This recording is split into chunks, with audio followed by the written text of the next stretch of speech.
하나님 말씀 창세기 24장 말씀 보겠습니다. 창세기 24장 말씀은 이삭과 리브가의 혼인에 대한 말씀이 기록되어 있습니다. 오늘은 1절로 9절 말씀을 통해서 아브라함이 종에게 이삭의 아내를 택해올 것을 사명을 맡겨주신 말씀입니다. 2절 말씀 같이 읽겠습니다. 2절 말씀 같이 읽겠습니다. 아브라함이 자기 집 모든 소유를 맡은 늙은 종에게 이르되 청하건대 내 허벅지 밑에 내 손을 넣어라. 아멘. 아브라함이 140세쯤 되었을 때 자기 집의 모든 소유를 맡고 있는 이 늙은 종에게 이삭을 위한 아내를 택해오라고 부탁을 했습니다. 15장 2절에 보면은 이 종의 이름은 엘리에셀인 것으로 우리가 추정할 수 있습니다. 아브라함이 엘리에셀을 불러서 이삭을 위한 아내를 택해오라고 이제 보내기 전에 그의 손을 아마 양손을 아브라함의 허벅지 아래에 넣고 맹세하라는 이 행위를 취하게 했습니다. 족장 시대에는 이 족장의 이 허벅지 아래라는 것은 그 생식기 아래를 가리킵니다. 그 허벅지 아래에 환도뼈라고도 하는데 손을 집어넣는 행위는 이 언약을 확증한다, 이 언약을 반드시 따르겠다라는 의미로 그렇게 했어요. 창세기 46장 26절이나 사사기 8장 30절 말씀에 보면은 이 허벅지는 인간의 기초와 그 인생의 원천을 상징하는 의미가 있었습니다. 또 특별히 아들이 아버지의 넓적다리에서 나온다라는 그러한 이 언급도 출애굽기 1장 5절에 보면은 있어요. 그래서 허벅지 아래는 생명의 원천을 의미하는 상징적인 의미가 있었기 때문에 아브라함이 엘리에셀에게 이 허벅지 아래에 손을 넣고 이삭의 아내를 찾아오라고 맹세를 한 것은 이 맹세를 어길 시에는 그에 따르는 저주도 내가 감수하겠다라는 의미로 그와 같은 행위를 했어요. 에스겔 21장 12절이나 예레미야 31장 19절 말씀에 보면은 허벅지를 치는 것은 아주 강한 회개의 표시였어요. 구약에서는 이 몸을 이 부드러운 그 비단이나 천이 아닌 그 코튼이 아닌 아주 거칠거칠한 그 베옷, 그러니까 움직일 때마다 이 살갗을 스쳐서 이 쓸릴 정도의 그 베옷을 입고 그리고 잿더미를 뒤집어 쓰고 그리고 이 옷을 이 겉옷을 찢으면서 하나님 앞에 회개하는 그런 그 태도를 취한 것을 우리가 알 수 있습니다. 그때에 이 허벅지를 치면서 또 가슴을 치면서 하늘을 향해서 우러러보고 회개할 때 허벅지를 치는 행위는 자신의 그 생명의 근원 자체가 하나님 앞에 이 회개하지 않고서는 망할 수밖에 없다라는 그러한 고백으로 이 허벅지를 치면서 회개하는 내용도 성경의 곳곳에 우리가 찾아볼 수 있어요. 우리가 잘 알고 있는 야곱도 천사가 그 환도뼈, 그러니까 이 허벅지, 이 대퇴부를 뼈를 위골시켜 가지고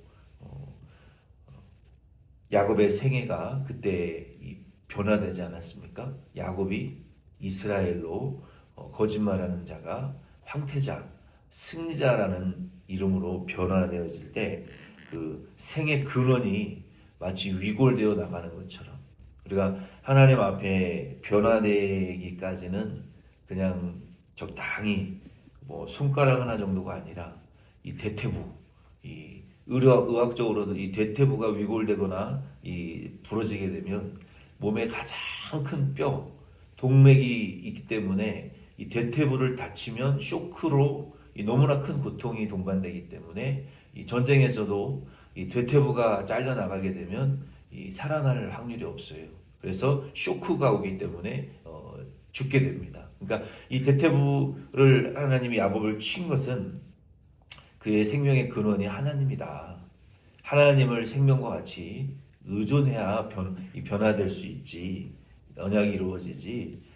그러한 의미로 인생의 변화가 야곱에게 일어났던 것처럼 이 대퇴부는 인생의 어떤 그 중요한 생명, 생명의 원천을 구약적인 의미로서는 의미하는 거예요. 그래서 하나님이 아브라함에게 늙은 종, 온 그 집안을 맡고 책임 맡고 있는 그 총괄, 시니어 디컨, 그러니까 이 시니어 매니저죠. 모든 종들을 부르는 종들의 그 머리 그 시니어 매니저 되는 그 늙은 엘리에셀에게 이 허벅지 아래 손을 넣게 했던 것은 여호와 하나님을 생명으로 알라라는 그러한 의미인 거예요. 시편 27편 1절로 14절도 이 말씀에 보면은 다윗이 여호와를 생명과 같이 의지하는 믿음의 고백의 말씀이 기록되어 있어요. 특별히 1절로 3절 말씀에 보니까 다윗이 하나님을 이렇게 고백하고 있어요. 여호와는 나의 빛이요 나의 구원이시니 내가 누구를 두려워하리요. 이게 그냥 형식적인 고백이 아니에요. 주변을 보세요. 자기 멋대로 행동하는 분들을 어느 누구의 말도 듣지 않는 분들이 있어요. 목사 중에도 그런 사람들이 있고 성도 중에도 그런 사람들이 있어요. 하나님의 의를 전하면서 의롭지 못한 목사도 있고 의를 말하면서 불의한 성도들도 있어요. 어느 누구의 말을 또 들으려고 하지 않아요.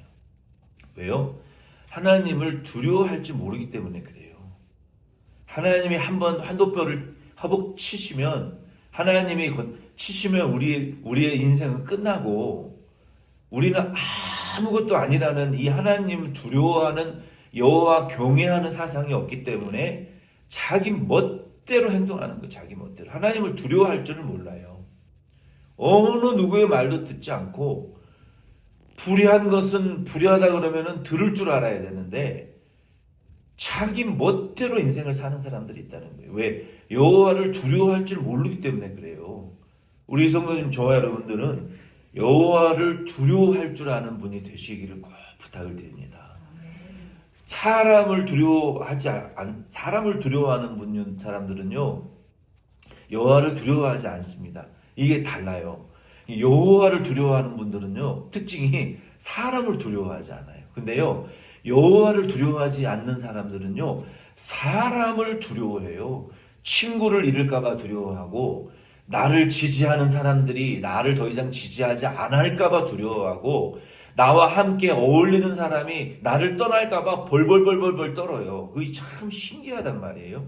근데 반대로 여호와를 두려워하는 사람은요, 사람을 두려워하지 않아요. 까짓거 나와 함께하던 사람들이 내게 등 돌린다고, 나와 어울리던 사람들이 안 어울린다고 그거 두려워하지 않는다는 거예요. 근데 여호와를 두려워하지 않는 사람의 특징이 있는데 사람이 나를 떠날까 봐 벌벌벌벌 떤다니까요. 이게 엄청난 차이예요. 그런 사람들이 목사 중에도 있고 성도 중에도 있어요. 왜 그렇게 무지한지 모르겠어요. 그런데 다윗은요, 여호와를 두려워했다니까. 여호와를. 사람들이 내게 등 돌리고 떠나는 것쯤이야 그거 별거 아닌 거예요. 그러니까 다윗이 다 자기를 버리고 떠날 때에도 다윗이 여기 시편 27편 1절 말씀에 여호와가 나의 빛이다, 여호와가 나의 구원이시다, 내가 사람 따위를 내가 두려워하겠느냐, 여호와는 내 생명이시고 내 능력의 근원이시니까 내가 누구를 무서워하겠느냐? 어떤 사람을 내가 무서워하겠느냐? 우리 성도님들도 정말 위태로울 때 사람의 눈치 보고 사람 두려워하지 마시고 여호와를 생명의 근원으로 삼으실 수 있는 저와 여러분 될 수 있길 바랍니다. 그게 승리의 승리. 그러면서 다윗이 27편 시편 27편 2절 말씀에 이렇게 고백을 해요. 악인들이 내 살을 먹으려고 내게로 왔으나 나의 대적들 나의 원수들인 그들은 실족하여 넘어졌도다. 군대가 나를 대적하여 진칠지라도 내 마음이 두렵지 아니하며 전쟁이 일어나 나를 치려 할지라도 나는 여전히 태어나리로다. 이게 여호와를 두려워하는 자의 실상이에요. 우리를 내 살을 뜯어 먹으려고 막 가까이 와서 찌르고 피나게 하고 물어뜯고 그리고 우리를 둘러싸고 군대가 일어나서 우리를 공격한다 할지라도 왜? 여호와 경외한다고 여호와 하나님의 의를 세운다고 여호와 하나님의 말씀을 세운다고 나를 공격하는 거예요. 다른 이유가 아니라 왜 다 치우쳐서 타락하는데 왜 너만 똑바로 서서 하나님 말씀 순종하려고 그러고 왜 너만 똑바로 서서 의로운 척 하느냐. 근데 의로운 척 하는 게 아니라 우리는 체질상 하나님 의를 따라가야 되는 존재들이기 때문에 그렇게 살아가려고 노력하는 사람을 물어뜯고 죽이려고 하는 것이 같은 성도요, 같은 목사요, 같은 그리스도인인 중에 그런 사람들이 그런 일들이 생긴다고요. 불의한 자들이 그렇게 하는 게 아니에요. 안 믿는 자들이 그 교회를 무너뜨리려고 하는 게 아니라 믿는 자들이 교회를 무너뜨리려고 한다고요. 믿음이 없는 자들이 그렇게 그리스도를 대적하는 게 아니라 믿음이 있는 자들이 하나님의 교회를 뜯어먹고 죽이려고 그러고 핍박한단 말이에요. 요즘 세대는. 우리 주변의 교회를 돌아보세요. 그런가 안 그런가. 누가 교회에서 마귀짓하고 가룟유다와 같은 짓을 하냔 말이에요. 믿음 없는 자가 안 그래요. 믿는 자라고 하면서 직분이 있다고 하면서 하나님의 교회를 핍박하고 물어뜯고 무너뜨리려고 하는 세상이란 말이에요. 그러나 여호와를 경외하는 다윗은 여전히 태어났어요. 하나님 경외하고 하나님의 구원을 기다렸단 말이에요. 그러면서 다윗이 시편 27편 10절 말씀에 내 부모는 나를 버렸으나 여호와는 나를 영접하시리이다. 이런 고백을 다윗이 하잖아요. 그리고 14절에 그와 같은 은혜를 받고 다윗이 성도들에게도 너는 여호와를 기다릴지어다 강하고 담대하며 여호와를 기다릴지어다 라고 말했어요. 오늘 아브라함이 이 엘리에셀에게 다시 고향으로 돌아가서 그 험난한 과정을 뚫고 이삭이 같이 가는 것도 아니고 이삭의 아내를 구해오라. 하나님을 생명으로 알고 이 약속을 이행을 하는 거예요. 왜냐하면 하나님이 죽은 자와 같은 자기에게 얼마 전에 죽은 사라를 통해서 이삭을 주셨기 때문에 여호와의 생명의 약속을 이루기 위해서 그 일을 행하라는 것이죠. 여호와를 생명으로 알라는 것이죠. 3절로 4절 말씀 같이 읽겠습니다. 내가 너에게 하늘의 하나님 땅의 하나님이신 여호와를 가리켜 맹세하게 하노니 너는 내가 거주하는 이 지방 가나안 족속의 딸 중에서 내 아들을 위하여 아내를 택하지 말고 내 고향 내 족속에게로 가서 내 아들을 이삭을 위하여 아내를 택하라. 아멘. 이 아브라함이 자기 고향 갈대아 우르 지역에서 지금 나왔으니까 그 지역에 가서 고향에 가서 그리고 아브라함의 그 족속 혈통 중에서 이삭의 아내들 여자를 택해오라.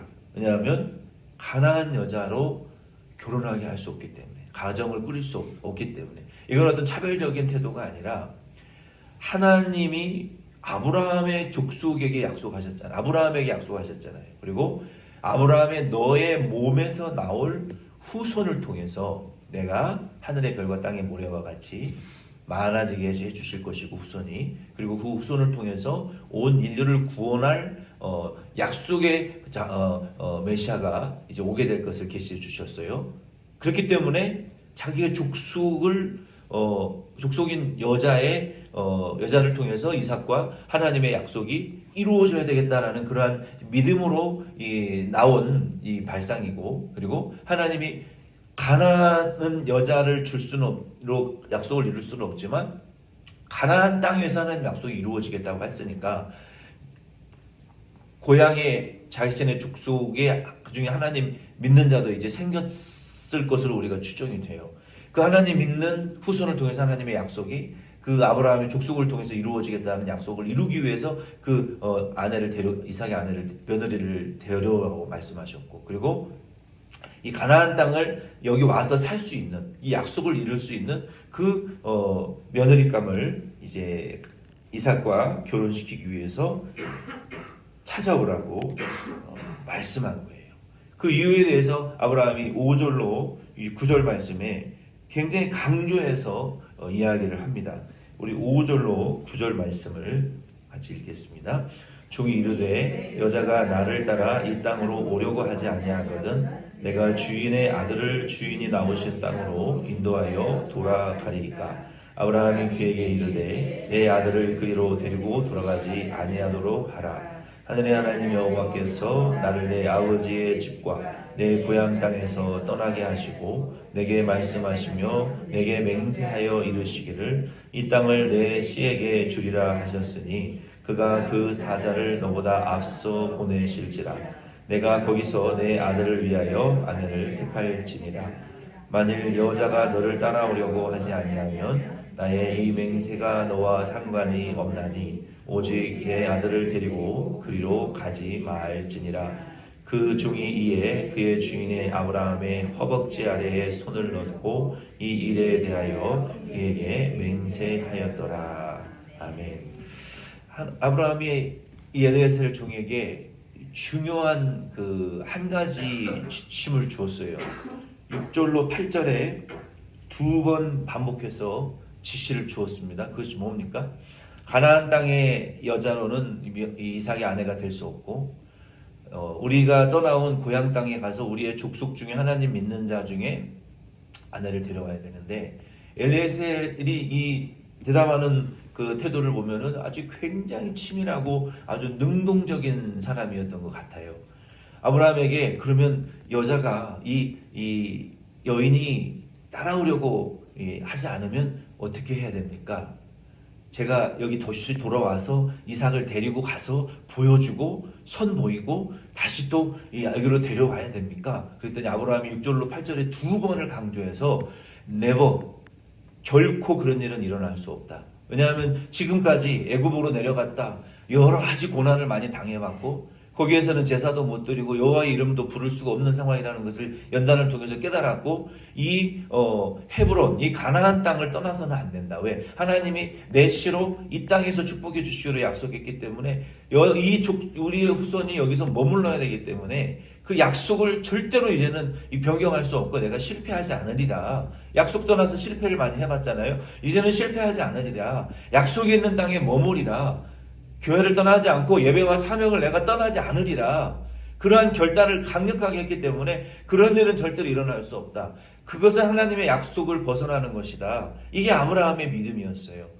만약에 여자가 따라오려고 하지 않으면 이삭은 데려가지 말아라.